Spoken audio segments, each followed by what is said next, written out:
I'm not sure if I should brag about getting stuff right, or if I should be concerned at the fact that I know what's coming. Hmm. Maybe like Pariah, I'm cursed to watch the tragedy that I kinda knew was coming.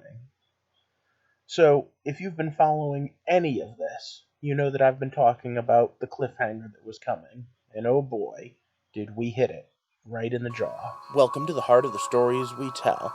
My name is Rob, and tonight I will be reviewing Crisis on Infinite Earths, Part 3, the Flash's episode. And hey, I remembered his wife's name is Iris.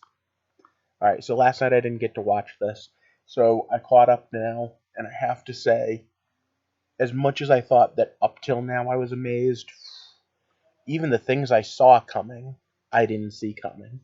But alright, for those of you that don't know what I do here, I review stories, I come up with concepts of storytelling by taking stories apart.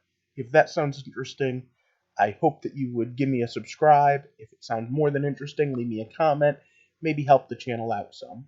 Either way, we're about to have the longest 5 weeks ever, because I think we all know that there are going to be hints and there are going to be people doing theory videos, and I'll probably be one of them, because I posted a 0 hour picture and talked about 0 hour for a brief second, because that's the follow-up to Crisis on Infinite Earths. But never in a million years did I realize how prophetic that would be. Because in this particular hero's journey, heroes, plural, we're about to see a lot. The Monitor's a jerk, the Paragons are ready to fight, there's one extra person hanging around, and on top of all that, we've had a crisis of conscience, a crisis of faith, and a crisis of courage. And when I say spoiler alert this time, I mean not just for this episode, but for the whole end of this season. So once again, it's stop. Spoiler time. So the Book of Fate has the Book of Destiny has a bunch of capabilities. And we have this big showdown where Batwoman has to stop Supergirl from using it to try to bring back the Earths. Which is a good thing, because if she had, they would have just died again. In fact, there's part of me that says, as much as now I understand why Oliver had to die in the first hour, he did sacrifice himself for more or less just buying a couple of hours for people. Alright, so we have that climactic showdown where it looks like Batwoman might end up using the kryptonite on Supergirl. But then we have the moment where she says no and says she'll give it to her. Supergirl says, no, you keep it. Because at the end of the day, that's a pretty big homage to the fact that Batman keeps kryptonite because Superman asked him to. Okay, so the Monitor's playing all sorts of angles. We were told that there's going to be some sort of trick with what his origin is. I did like him calling out Mobius's name. But so far, the big trick has been with Pariah. Alright. So, I really don't like the way they gave him the name. I really don't like the fact that they gave Vibe his powers back for just a few minutes, just to vibe off him, when realistically, I don't think he should have given up his Vibe powers to begin with.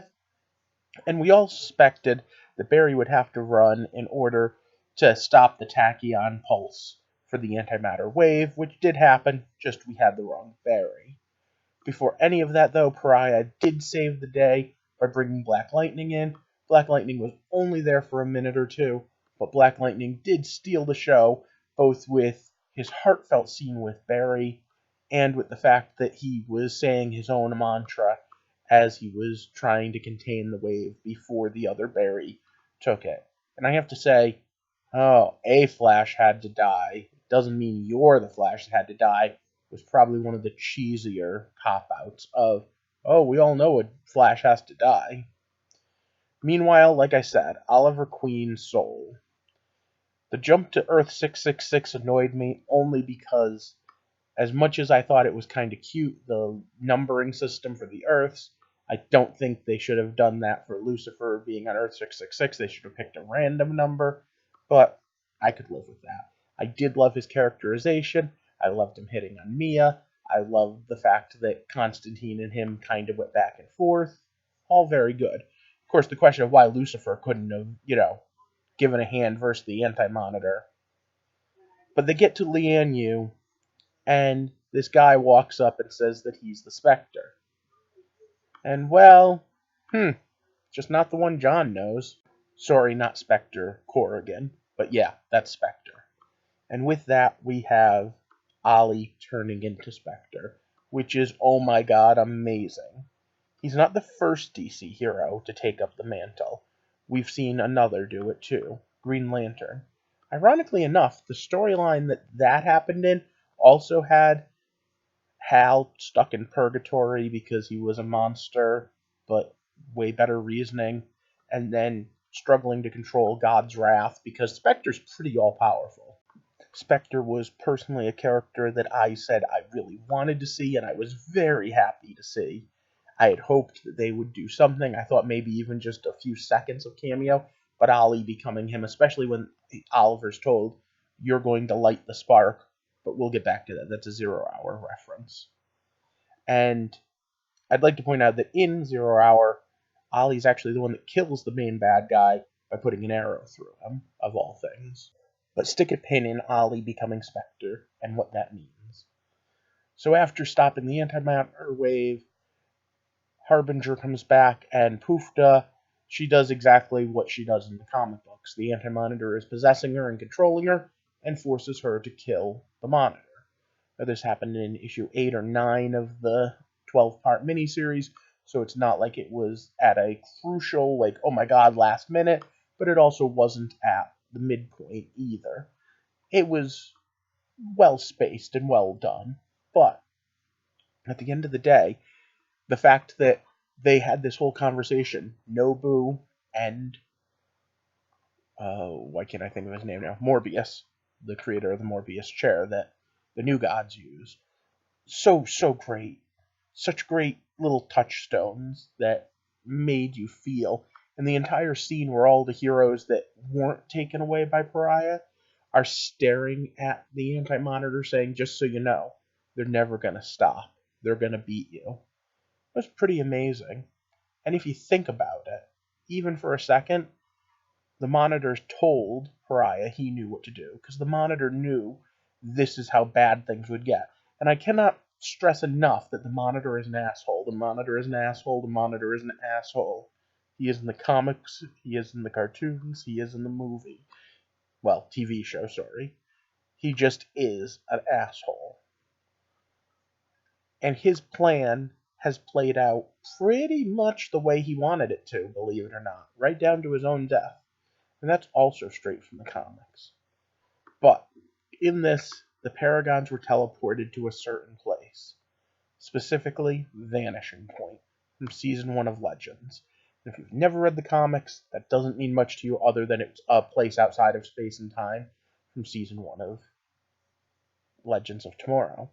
Except in 0 Hour, when everything comes to a head, when push comes to shove, the hero known as Wave Rider teleports a handful of people just as the universe is destroyed to Vanishing Point.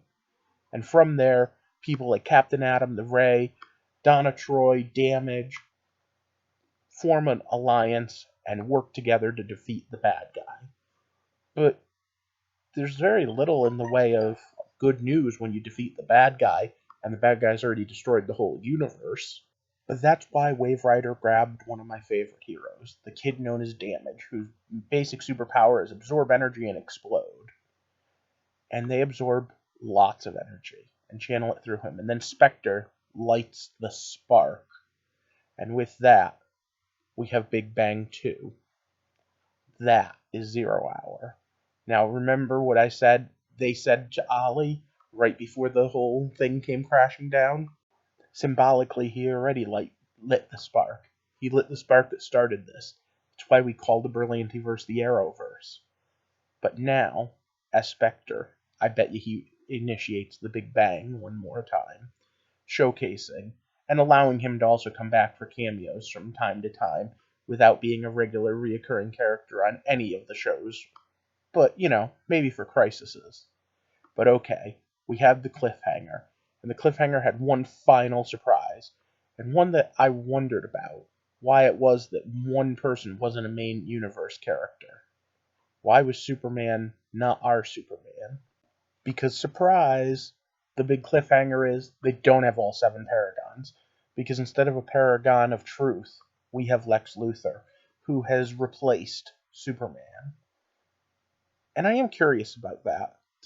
I mean, you could have almost made him a Paragon of Intelligence to begin with, or even humanity, because humanity pretty much sucks just like Luthor does. But let me know what you think. And do you want me to go more in depth about anything? Do you want me to talk about what I think's going to happen with Spectre?